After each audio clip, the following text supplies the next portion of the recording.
Oh, right. Oh, okay, thank you. So I'm a very fascinating presentation. I remember reading something about rent, 17 or something, maybe even recently. There was something called rent control in places like New York, where there was no possibility to just inflate rents, and there was stability for people who had tenure or whatever it's called, security of tenure. That was my one question. Is it possible for you to look at how, because it's kind of, it's people commodifying housing and turning it into something that's not a use value, but the exchange value. Yeah. So any way we can kind of roll back the momentum of the logic of the market and say, but this is where people live, these are communities. Yeah. And I mean, your stats are amazing. You've got the time factor and all of that.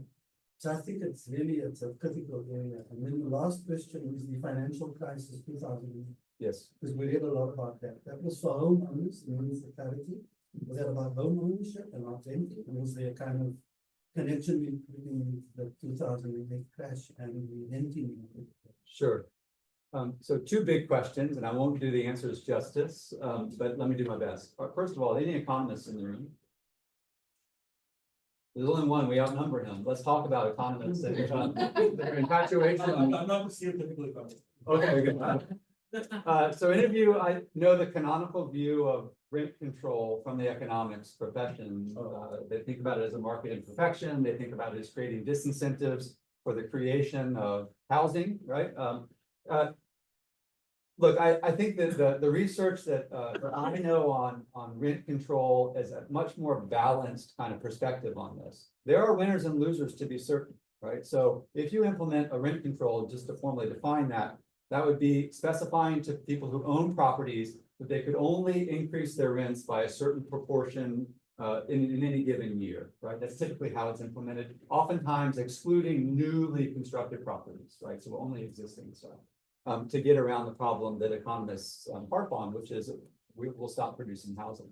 Now, who benefits from that? Those who land in a rent-controlled unit, they tend to stay there longer, which stability, all else equal, being a good thing for many kids and adults. And it leads unambiguously to a lower outlay of their resources for housing, right? These are both good things.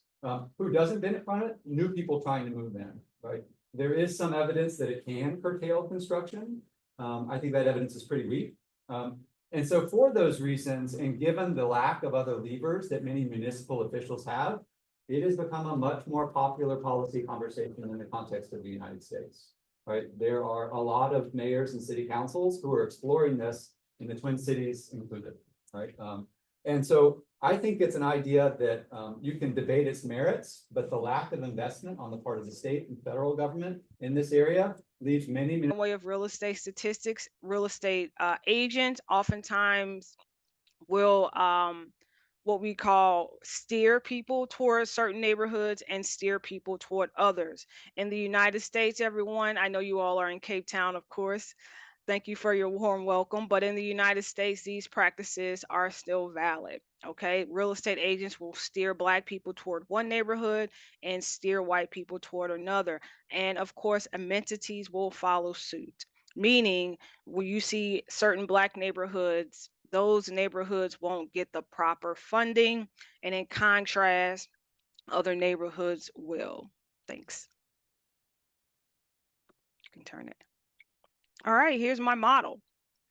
I provided you guys some examples of a time series analysis, how over time neighborhood patterns change. Again, what my research is seeking, everyone, as you can see on my graph, you will see by 1970, the community has starkly changed demographics, right? By 1940, the beginning, it was predominantly white. And then over time, it begins to change quite quickly. So again, what my research is seeking is an intervention point. Okay, what can we do locally to stop this situation from happening? Because the threshold effect does show once a neighborhood passes its tipping point and threshold, we start to see some stark declines in overall life expectancy, education, healthcare, etc. Okay. Another model, all right? Put my control variables, my black-white population, my median household income. In order to determine wealth flight is when the property value starkly declines. Intervention should take place to prevent the entire neighborhood from changing. Most of you all may be familiar with neighborhood demographics. You'll see the outcome. Okay, so sometimes it's associated with deindustrialization, companies moving out to the suburbs, things like that. Again, what I'm seeking is that intervention point to prevent that from happening. What percentage quantiles can occur so that we don't have to have a blighted community? Thresholds will not go past its tipping point. Okay. How can we solve the problem? Okay. This means measuring demographics. It means measuring the household income of a community. It means measuring the housing value of the community, because that means wealth. Wealth is not income. Those are two different things. Wealth is an asset. It creates equity. So those are all different components. Okay. So that is what we're trying to do with this research, is trying to determine how to prevent this from happening and strategically come up with a way to prevent all other social structures from declining locally. A spatial image of where we are at. You are currently in the city of Cape Town, which is the municipality that borders the Overberg. And the area that I'm going to be talking about is within the Overberg, and it's known as the Theewaterskloof municipality. So just to set the scene, in 2002, I was still the housing manager in this area. So this area comprises of 7 towns. And at the time, a group of about 4,000 people decided to invade a 7,000 hectare piece of land within the Grabouw area, which is inside of this municipal area. The land was under the custodian, or is still under the custodianship of the Department of Public Works and also Forestry and Environmental Affairs. This particular piece of land was earmarked for forestry activities and other activities, but the government could just never get these projects off from the ground. And because the land is vested with a national department, the local government could really do nothing but sit and watch this mass invasion, or as the community put it, the occupation of this piece of land. The law enforcement authorities try to stop this invasion. They try to prevent people from accessing the town, but they were basically helpless. So we, as the municipal officials, watched in horror and a little bit of terror how this community or this group of people just invaded the land. We spoke to one of the occupants, or one of the invaders, and his surname was Haas, and he explained to us that he comes from an area called Genadendal, which is also within these municipal borders. And he said his surname bears a significance because Haas is a surname that is ancestrally linked to the Khoisan clan. And because of this linkage, he has the right to this land, because the land within much of the land within this municipal area belonged to the Khoisan people. So I just want to go a little bit back. This area that he comes from is known as Genadendal, which is one of the towns in the municipality. And Genadendal was a Moravian mission station that was established in the 1700s. And it is, in fact, the oldest mission station in South Africa. So Mr. Haas wasn't completely incorrect. He was there very long ago, or his family was there very long ago. So as I was saying, the municipality could only stand and watch in horror as the community or the occupants occupied the land. And within a matter of 3 weeks, there was well over 4,000 structures on this piece of land. Even now, the matter has served, or is a special, has a special space within the parliamentary debates. and there's been no resolve. This community continues to live there. They have set up themselves. They unfortunately don't have services, but many of them are renting toilets, these portable toilets. There isn't electrical infrastructure, but they continue to live there and make it work for themselves. So that is just the same. So what I'm actually trying to say is that in this case, we know that in South Africa, housing policy has gone many evolutions. We come from a colonial era, we come from an apartheid era, a post-apartheid era even, where we try to correct the injustices of the past, to a contemporary era. But we're still trying, we're still not getting it right. And the background really is that the restoration of land rights and the access to land impacts greatly on the housing development and the perceived backlog that there is. So the questions that we are really asking is there really a housing crisis, or is there something different that we are dealing with? Because it's often said that we have an acute housing problem. And if you came with the airplane yesterday or the day before, you would have seen much of this housing problem reflected in many of our informal settlements that you would have seen as you entered the airport, Langa, Nyanga, Kayalicha, and you would have seen this problem of informal settlements, homelessness, and just the part that we haven't been able to address adequately. Then we're also sitting with the problem of the marketization of land and how it only benefits a few. And in the context of this particular study, how we see that the farmers are busing in workers at mass to work on the farms, but there's no place for them to really stay. They are not really welcome on the farms. So they end up anyway in the informal areas. And then there's also a deeper connection to land and the legalities of policy prescripts. I've already covered the significance, but I just want to go back. So the reason why we undertook this study was really just to give a voice to the indigenous community as it relates to the study areas, and always just to also to highlight their right to land and to housing arrangements, however that may play out in the live reality. I've touched on that.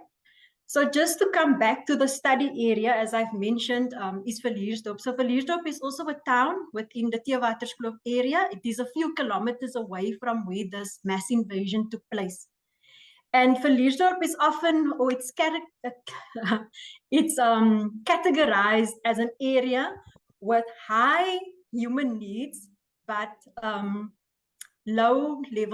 level of poverty.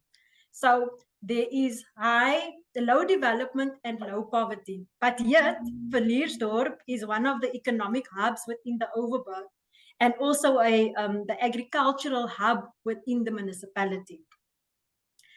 The housing demand in this particular area is just over 3,000, and the population is about 18,000 according to the 2018 statistics. This town also has 8 informal settlements with at least 2,500 structures that is concentrated on the outskirts of the town. And I don't know if you can see very clearly on the map, but they all really form a little L or hook around the town. And the town is much bigger because the town actually makes up a lot of farmland as well. And then also just to mention that within this town, you also find the Theewaterskloof Dam, which is the largest dam within the Western Cape and where we get our water sources from. So this is how Villiersdorp is often presented in the public, with its beautiful dam and the nice little quaint areas within the town, and also its beautiful venues that attract tourists from all over, that is vested in or nestled within the nice mountainous areas of Villiersdorp. But if you actually go to Villiersdorp and you see what the reality is, this is more or less what you will encounter. You will encounter the 8 informal settlements compacted against the mountainous area of the town as you insert the town, with streams and even a river running through some of the informal settlements. So the municipality has tried to address these problems, and I will show you now how they've done that, to try and bring services to this informal areas as we see it. And this is just an overview. And I want to draw your attention to a particular informal area in the town, which is known as Goniwe Park. So Goniwe Park was established in 1989, and it is the oldest informal settlement, in fact, in Villiersdorp. But if you look at this, and this comes from the municipal reports, Goniwe Park has 32 water points, and Goniwe Park has 109 toilets. There's a structure count of 610, and of that 610, 452 people are registered on the housing demand. So you can already see this huge disjunction. Not only that do they not have adequate services for this number of occupants within the informal area, but also it's very unlikely that there's only 610 structures, because we know that people have structures that are linked together, and also that the housing demand is only 452. But this is what the municipality reported. If you also just go back, just on the previous slide, you'll also see that there is a river running through Goniwe Park in the middle image. And I'm asking the question, how long since 1989 has the municipality known that they need to help these people out of that condition? But we'll leave it there for now. So what we see happening is, because of the agricultural activities and the subsequent growth in the informal settlements, is that land invasion, the people are encroaching on environmentally sensitive areas. And every year this problem just grows, because we also see that in the study, we found that the number of foreign laborers are also imported into the area. In fact, one of the informal settlements, known as, I don't want to get the Inkanini, is only made out of people living or coming from Lesotho. And Inkanini is in fact the highest placed informal settlement in Villiersdorp. So it's very high up in the mountains. And they say that they prefer to live there because it closest resembles where they come from. So we see that this is just a time lapse of how the informal settlements have grown. So you can see September 2011 as opposed to what we see now. And then also just in the other informal areas, how it has grown. I'm almost done, thank you. Yeah. So what has the government, what has local government tried to do? So I will first speak to the other ones. So they've deployed a land invasion special task team, which is more of a policing function with no teeth, because they really can't do anything once people have set up and erected structures. They've tried to, from a national government perspective, they tried to implement policies that speak more to sites and services and upgrading activities to alleviate and meet the immediate need for services such as toilets and water point, but we see how that has failed.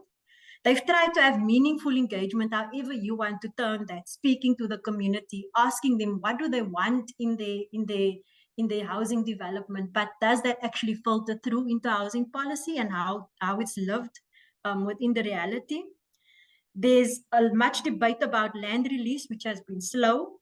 And then also linked to the policy aspect, perhaps, is the prioritization or the priority development areas, and also area-based planning, as well as a joint district approach, which is basically the pooling of resources. In my tenure as the housing manager at this municipality, they've also tried partnerships. We went to go speak to a number of farmers within the areas to ask them, please, would you subdivide some of your land and give it to your workers so that we can bring housing to them? There was only one farmer that was willing to entertain the idea. So it's very hard to get in ways into contemporary interventions. And now I will skip the previous slide and just go straight to the conclusion. What am I trying to say? All around the world, we see that indigenous people are raising their voices, and we see it very clearly in their actions, in particular reference to Knoflokskraal, for example. So we know now that somewhere we are missing the boat. So or from the community's perspective, especially with these indigenous communities trying to take back what they say belongs to them, to them. There needs to be more done around beefing up policy that actually speaks to the restoration of indigenous land rights and also about the socio-economic impact of that and ultimately addressing those inequalities. I think I will leave it there because I can speak more and I don't know if Prof. Reuters perhaps also wants to add anything.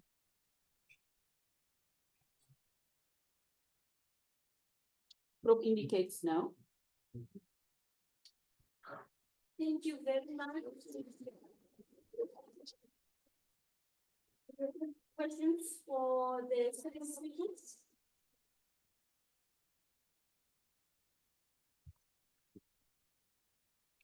Any questions for the second speaker? Okay, Prof, go ahead. I'm just curious about this tipping thing, the idea of tipping. Because I've also heard about other terms that are used. White flight, for example. And that's something that we experience a lot in South Africa. The minute there's a critical number, critical mass of black people in any place, whites disappear. I Excellent. don't know how. It's like almost like magic. You can't understand it. So I'm really very excited about your idea of a tipping point. And maybe we should take that, into a South African context and ask them. They just evaporate. But it's necessarily tipping. Okay, that's my question. Any, do you want to answer, Monica? I think I heard some of it. He was farther back, but I would love to discuss this with you further. So I'll try not to geek out on this question, but I'll tell you that what we have seen is once the black population reaches roughly 10 to 15%, then we see a quick flight. It doesn't matter and I'll give you an example. So public policy institutes have sent testers in to say real estate places and homes, etc. And no matter the income of the black couple, they're always more times than not when we do the data, they're oftentimes, I won't say always, they're oftentimes taken to a place that is below their income. So I know a lot of data and a lot of research and PhDs like myself have information about class and black people live here when they have this income and this degree. But as uncomfortable as it may be, these public policy institutes have proven time and time again, regardless of the income of the black couple, family, etc., we still see a change in the community demographic. And from my research, it's about 10 to 15%. Once the neighborhood tips past that, then we begin to see what most people are familiar with is white flight. But what I have determined is that it goes beyond that with wealth flight, meaning your house begins to decline. And when your housing value begins to decline, your overall wealth begins to decline because wealth, a person's house is their biggest asset for most people, right? Not a lie, but it's an asset because it's supposed to gain equity over time. So that's why I am considering this transition a change in wealth. Because when the demographic changes, the property value changes, the property value of the house. Now in Cape, you guys have Equality Act. So I was curious, Benita, where does your research lie with because in the United States, for example, we have a Fair Housing Act. It's been that way since 1968. That's how we had the quote unquote quote white exodus. Why we needed the Fair Housing Act was because of the white exodus. But you guys have the Equality Act. So I was curious, have you seen a change in housing equality since the Equality Act? I guess that was about 98. And then also, of course, Mandela in 94. I mean, have you seen any type of improvement in the indigenous population since you guys have eradicated apartheid? Now, granted, I know it's not going to happen overnight. The United States, we have a history of that, fair housing, Equal Rights Act 1964, we still didn't see rapid integration until the 80s and the 90s. So I'm curious, like, did you guys see in Cape at all any type of improvement with the indigenous population after Mandela's tenure or him taking office or anything like that?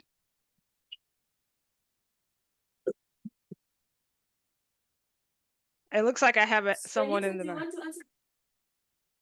Oh, okay. Just to Monica, I'm interested, maybe on her take when the framework is, because for example, in Cape Town, we are confronted by gentrification, where a huge group of population of people are having to be becoming homeless, moved from places where they were born, where their families of generations grew up, because there's now an invasion of the upper class in that community, which results into an area being expensive for people who grew up in it. As a result, they can no longer live in there, and then they move to another place. And also, they used to see studios, coffee shops, and stuff like that. So we have a huge group of people in Cape Town right now that are displaced from areas which they grew up. So I'm interested to understand what then happens. How do you then explain when the theoretical framework is applied the other way around? Yeah, perhaps I don't know, Benita's gonna come into your question, but I was just gonna say on it. I mean, much of what you see on the news about South Africa, like, is not really true. The same way that when they show Cape Town, they'll show you James Bay, the mountain, and they don't show that actually Cape Town is a city divided in two, a city of the rich and a city of the poor. And we have government that are using policies and municipal bylaws to make sure that they keep Cape Town the same way it was during apartheid. So the place where black people were found during apartheid, that's where they're still found. Yeah, the place where colored people were found during apartheid, that's where you still find them. And that is protected under sophisticated laws and so forth and so forth. And there's also property developers that come into place where they inflate prices of property to make sure that a certain group of people don't afford to go and live in that place. That is why a huge group of people, which is being said now, the emerging black middle class in Cape Town is deciding to leave Cape Town because no matter, even if you can get a job to become a doctor or whatsoever, you will still live in Cambridge. You won't leave. You won't go and live in another area. So we have that phenomenon. And maybe a question to Benita, what do you think would be a legitimacy, proof or evidence that claims to give people land rights? Do you believe that we should be given title deeds? I hear the gentleman that you met in Garendendal says that the proof that that land, he has a claim in that land, he's sending his generation born and grew up in that area. I can imagine even graves of his forefathers are buried there. Do you think it's necessary, therefore, for him to get a title deed to prove that he has a claim in that land? Isn't that enough? The fact that there's evidence that they grew up, their graves, and so forth and so forth. Yeah. Thank you. It's like it's come into Yes. I think that was a question for Benita. So I think also in that little bit of discussion, you've actually summed it up completely. Just what I wanted to say. You find that we do, Monica, have policies that are very well written. We have policies with good intent, let me rather say that. But how they play out in reality, because it becomes politicized, it becomes contentious, it becomes difficult to implement, and also filtering it down from national to local government where the funds are few and far between, you find that development is slow. So you still find the same picture spatially. You still find the poor communities on the peripheries of town because that's where they can afford to live. They can't afford to live in Cape Town. When there's talks about social housing in Cape Town, there's always a big uproar in the news. People are unhappy about things. So it's very difficult to find that midpoint of integration, of integrating old practices with what we want to achieve now. And then just to answer the gentleman who posed the question about evidence, no, I don't think he needs evidence because we see not too far away from that area, Kowabokaveld, we find the noble rock paintings of the Khoisan communities. We find the grave sites of the ancestors within Genadendal, within Greyton, even within areas in Rivier Sonder End and Rimfasmark in Caledon. So it is not necessary for them to have some sort of evidence. But I can tell you from my experience as a housing manager, and one of my favorite things was handing over title deeds. There's nothing that brings someone more joy and just seeing somebody receive a title deed, it's like you are creating or you are part of that person's generational wealth. You can actually, if you can just imagine somebody that had nothing and now they have this piece of paper to prove that this belongs to me. Right. That is an amazing thing. So I want to say no, but I also know that in practice that's probably the best thing to do. Thank you very much. So now we have one, Yeah. That's, I don't know if you, but thank you very much to the contributors, the presenters. I have a general question to everybody. Insofar as, let me make the bold statement that globally, and in particular in the US or in South Africa or any other sort of sector development societies, market-related solutions are no longer viable. I'll just put that out there as a general statement. I'm interested to ask the presenter what, if any, they see as non-market related solutions. Housing clearly is a fundamental life, it's a human need. Without life, it's not possible. So, just by the way, Monica, East St. Louis is very familiar territory. Detroit, you know, yeah, so we can see where that slow genocide that has produced. So, and again, I guess nowhere right now in a capital society is there anything such as affordable housing. People are working 2-3 jobs. So my question to the presenter is, what do they see non-market related solutions? Because clearly that for me seems to be the only path that we move forward. In South Africa, we're dealing with, I don't know, expropriation without compensation. We now the PAC minister, you see what for land reform. So the willing buyer, willing seller, I mean, I think 10 years, I think we all know. I don't know, in the, well, we know in the pandemic, suddenly they found money.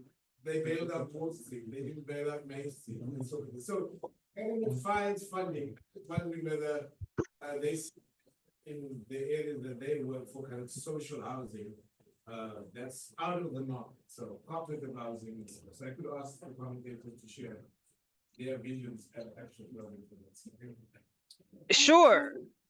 I mean, I just want to say that was an excellent question.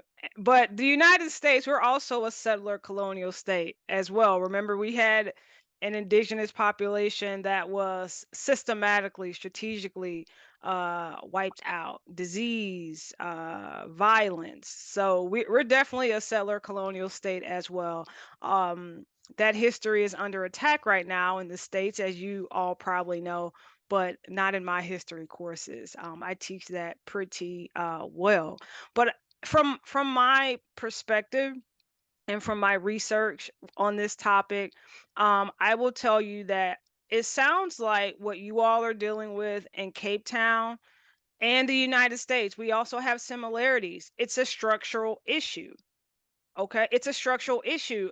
We've had policies in the United States since the 60s. We've had quantitative studies done over time. We've had the Kerner Commission. I don't know if you all are familiar with that at all. He was the governor of Illinois. Case studies after case studies on why all these uprisings are occurring. And the root cause is that people are systematically discriminated against. right? That is the byline. That's been the through line over and over. You can, like you said, Benita, and like several of you all said in the audience, you can change policies, but you can't change hearts. You can't change the way someone feels about you. And if they don't want to live next to you, they're going to move. Like the person said a few moments ago, he said they just evaporate. And they will give you all the reasons why they want to move. They'll say things like, "Oh, it's the school systems. So the job." They'll give all the reasons why they do not want to live next to a black person or a Hispanic person or an Asian person or anyone. So we've done this research. I've done this research. The research has been done over time. People have preconceived notions, and as uncomfortable as it may be, that's how people feel. It's a taught idea that people feel the way they feel, and it can come consciously, it can come unconsciously, and there's nothing we can do about it but try to overcome it. Okay, because all the policies have been put in place. It sounds like South Africa, you guys have pretty much did what the United States have done. But I put it to you like this: if racism wasn't taught, it would have been gone a long time ago. Okay? It would have died with my grandparents, right? It would have died with my great grandparents, but it's still around. So something has to be taught and implemented. And you know, I'm an optimist, but we'll see, what the future holds. Thank you, Monica. We have another question. Yeah, just we're gonna take one more, the last one. Because of the time, we have to then continue with the conversation thereafter. Oh, yes, yes, yes. Yeah, I'm not sure if you can hear me. Can you? Yes. Yes. Yeah, but I think at first, I perhaps want to advise, Benita to drop the word invasion from her vocabulary when she speaks about people who occupy land. Because, I mean, the research that she has done with Mr. Haas, it actually does explain that this was not an invasion, based on the history of which she has evidence. Even occupation might sound a bit controversial, given it means someone else in Gaza. It might be more of a reclamation, that this community is reclaiming their ancestral land. So I just want to give that piece of advice, because in some spaces you'll be shredded to pieces if you're going to be condemning using that. I think secondly, I think I want to pick up on one thing around the issue of housing. I'm happy that you did your research in Philistine, because I also worked for years in that kind of space when you were back. So I think I will not maybe trying to approach this in a piecemeal way, whereby you want to come up with models of resolving the housing question, while not confronting, the issue of the land itself. I'm saying this because we have a history of acknowledging here. The history that informs the current spatial frameworks in which we live. I want to speak about South Africa, particularly in Cape Town. These towns are built with the logic whereby Black communities must come to stay temporarily to work for white capital and then leave.